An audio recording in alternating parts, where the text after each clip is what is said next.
नमस्कार दोस्तों, स्वागत है आप सभी को मेरे YouTube चैनल में। दोस्तों एक नए और वीडियो में आप सभी का स्वागत है। इस वीडियो में हम आपको बताने वाले हैं कि बिहार बेलरॉन जो फॉर्म है डीओ फॉर्म 2024 वो आ चुकी है और इसके लिए फॉर्म अप्लाई की प्रक्रिया शुरू कर दी गई है और मैंने इस पर कंप्लीट वीडियो बना करके अपने चैनल पे अपलोड कर दिया है। तो अगर आपको बिहार डीओ का फॉर्म भरना है, बेलरॉन डीओ का, तो आप जाकर के हमारे चैनल के प्लेलिस्ट में देख सकते हैं वीडियो और अपना फॉर्म जो है भर सकते हैं। किसी तरह की कोई मिस्टेक ना हो इसके लिए मैंने जो है कंप्लीट वीडियो बनाकर अपलोड किया है। फिलहाल इस वीडियो में हम बात करने वाले हैं कि बिहार जो डीओ फॉर्म आया है इसके सिलेबस के बारे में, एग्जाम पैटर्न के बारे में, क्योंकि बहुत ऐसे छात्र हैं जिनको पता नहीं है कि एग्जाम पैटर्न क्या होगा, सिलेबस क्या होगा। साथ में एग्जाम पास मार्क्स आपको कितने लाने पड़ेंगे वो भी बताऊंगा और जो वैलिड डॉक्यूमेंट आपकी है वो क्या हो रहेगी। ठीक है, क्योंकि बहुत ऐसे छात्र हैं जिनको ये नहीं पता है कि कौन सा डॉक्यूमेंट अपलोड करना है, नहीं करना है, तो सीधा जो है धड़ल्ले से फॉर्म अप्लाई तो कर रहे हैं, लेकिन वैलिड डॉक्यूमेंट कौन कौन है वो आपको समझना जरूरी है। ठीक है, इसके बाद बहुत ऐसे छात्र हैं जिनके मन में कन्फ्यूजन है कि सर टाइपिंग हिंदी में होगा या इंग्लिश में होगा, वो भी मैं इस वीडियो में आपके साथ जो है डिस्कस करने वाला हूं। तो वीडियो को पूरा जरूर देखिएगा और आगे की जानकारी के लिए हमारे चैनल को जरूर सब्सक्राइब कर लीजिएगा। मैं कोशिश कर रहा हूं कि आप सभी को बेलरॉन की अच्छे से अच्छी तैयारी करा दूं और इसके लिए जल्द ही जो है बैच लेकर के मैं आ रहा हूं, तो आप हमारे साथ कंटिन्यू जुड़े रहे। चलिए फिलहाल आगे हम वीडियो को बढ़ाते हैं और सभी बात जो है आपको बताते हैं। उससे पहले दोस्तों मैं शॉर्ट में कुछ इन्फॉर्मेशन आपको दे देना चाहता हूं। अगर आप फॉर्म भरना चाहते हैं तो 5 मार्च तक भर सकते हैं। अगर आपको फ़ी लगेगा, जनरल BC2 EBC वाले जो भी बॉयज़ होंगे बिहार के, उन्हें जो 1000 रुपया देना पड़ेगा। SC ST फीमेल जितने भी है बिहार के उन्हें 250 रुपया लगेगा, और चाहे बॉयज़ भी क्यों ना हो। ठीक है, अदर स्टेट जो भी है उनका ऑल कैटेगरी का जो है 1000 रुपया पेमेंट करना पड़ेगा। ठीक है, एज की बात कर ले तो कम से कम आपका 18 साल होना चाहिए और मैक्सिमम एज आपका 59 साल होना चाहिए। आप इस फॉर्म को भर सकते हैं। दोस्तों डॉक्यूमेंट की बात कर ले तो आपके पास फ़ोटो होना चाहिए जो कि रिसेंटली का होना चाहिए, 6 मंथ से कम का होना चाहिए। ठीक है, और इसके बाद आप जो है एक सिग्नेचर क्लिक करके आप अपलोड कर देंगे, जो कि रिसेंटली आप तो खुद ही जो है उसको खींच करके करेंगे। इसके बाद आपके पास डोमिसाइल सर्टिफिकेट होना चाहिए, यानी कि निवास प्रमाण पत्र, कास्ट सर्टिफिकेट होना चाहिए। अगर आप BC1 BC2 EWS इत्यादि के अंतर्गत आते हैं तो आपके पास जो है क्रिमिनल, नॉन क्रिमिनल या EWS जो सर्टिफिकेट होना अनिवार्य है। उसके अलावा आपके पास जो है 10th का सर्टिफिकेट होना चाहिए। जी हाँ, 10th क्लास का सर्टिफिकेट होना चाहिए। अगर आप इंटर पास कर चुके हैं तो आपके कॉलेज में आ चुका, आपके स्कूल में आ चुका होगा सर्टिफिकेट, जा करके ले लीजिएगा।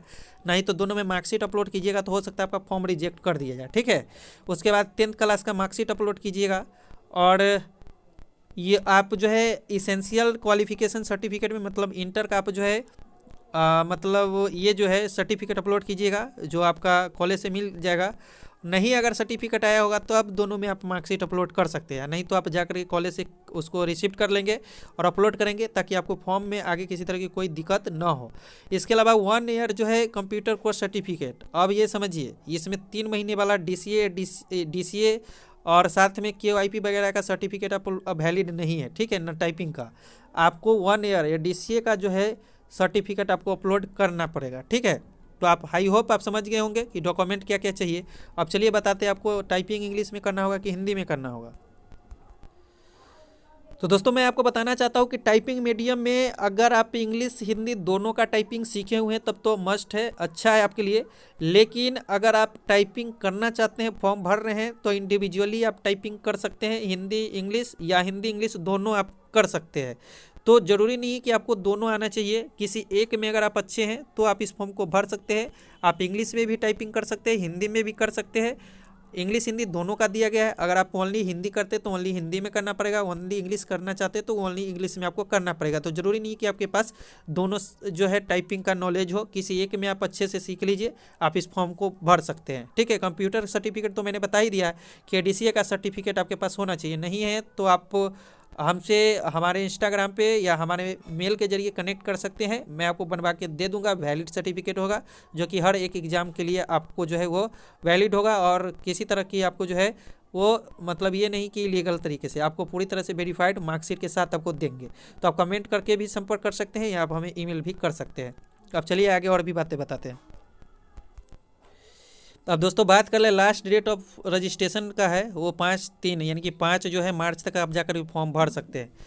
अब देखिए सबसे पहले आपको एग्जाम पैटर्न में बता देता हूँ। सबसे पहले आपका जो क्वेश्चन रहेगा वो MCQ रहेगा, मतलब कि मल्टीपल चॉइस क्वेश्चन रहेगा और ये जो है सिलेबस के अकॉर्डिंग रहेगा। NIOS पेपर संख्या जो है डाटा एंट्री ऑपरेटर का सिविल कोड 338 के समान होगा। ठीक है, मैं आपको जो है बताऊंगा इस वीडियो में आगे। क्वेश्चन की बात करें तो MCQ जो क्वेश्चन आपके रहेंगे 1 घंटे की होगी, जिसमें 60 आपसे प्रश्न पूछे जाएंगे और जिसमें पास होने के लिए कम से कम आपको यानी कि 30 जो है क्वेश्चन सही बनाना पड़ेगा। ठीक है, तो 50% अंक आपको लाना पड़ेगा, उससे कम लाते तो आप जो है क्वालिफाइड नहीं होंगे। ठीक है, उसके बाद आपको जो है टाइपिंग का जो है टेस्ट लिया जाएगा। तो मैंने पहले ही बता दिया है कि टाइपिंग टेस्ट में क्या होगा कि आप हिंदी में करना सेलेक्ट कीजिएगा फॉर्म भरते समय तो हिंदी में करना पड़ेगा, इंग्लिश में करना चाहते हैं तो इंग्लिश में आप सेलेक्ट करेंगे, और अगर दोनों में सेलेक्ट किए हैं तो दोनों आपको करना पड़ेगा। स्पीड की बात कर ले तो 25 और 30 होना चाहिए, मतलब इंग्लिश में आपका जो है 30 होना चाहिए, हिंदी में 25 आपका टाइपिंग स्पीड होना चाहिए। अब चलिए आगे हम जो है सिलेबस की बात कर लेते हैं। तो दोस्तों चलिए सिलेबस मैं आपको बता देता हूँ। यहाँ पे देखेंगे तो by fraction of syllabus subject data entry operator code संख्या 336 जो एग्जाम ली गई थी उसके अकॉर्डिंग तो lesson and number and name देखेंगे। तो सबसे पहली बात तो यहाँ पे बेसिक कंप्यूटर का आपके पास नॉलेज होना चाहिए, जिससे आपसे क्वेश्चन पूछे जाएंगे। ऑपरेटिंग सिस्टम का नॉलेज होना चाहिए, उससे क्वेश्चन पूछा जाएगा। मैं कोशिश कर रहा हूँ कि आपको तैयारी करा दूँ, इसके लिए जो है जल्दी बैच स्टार्ट होगी। ठीक है, बेसिक ऑफ वर्ड प्रोसेसिंग है ना, वर्ड प्रोसेसिंग के बारे में आपके पास नॉलेज होना चाहिए। Formatting of document, document format के बारे में आपको पता होना चाहिए। मेल मर्ज के बारे में आपको पता होना चाहिए, और बेसिक ऑफ स्प्रेडशीट इसके बारे में भी पता होना चाहिए। फॉर्मेटिंग ऑफ द स्प्रेडशीट और फार्मूला फंक्शन एंड चार्ट, ये सारे जो है आपसे पूछे जाएंगे। 8वें नंबर पे देखेंगे तो फार्मूला फंक्शन एंड चार्ट के बाद जो है 9वें नंबर में क्रिएटिंग प्रेजेंटेशन, और 10वां जो है इंटरनेट। ये सारे जो है आपके पास नॉलेज होनी चाहिए। मैं कोशिश कर रहा हूँ एक एक करके सभी जो है पार्ट की तैयारी आपको अच्छे से करवा दूँ, ताकि आप एग्जाम में जो है 80% स्कोर ला सके। तो इसके लिए आप हमारे चैनल को सब्सक्राइब करके रखिए, आगे की जानकारी के लिए हमारे साथ जुड़े रहिए। तो आई होप ये इन्फॉर्मेशन आपको अच्छी लगी होगी, पूरी बातों को आप अच्छे से समझे होंगे। किसी तरह का कोई क्वेश्चन होगा तो कमेंट करके पूछ सकते हैं। फिलहाल मिलते हैं अगले वीडियो में, जब तक के लिए जय हिंद जय भारत।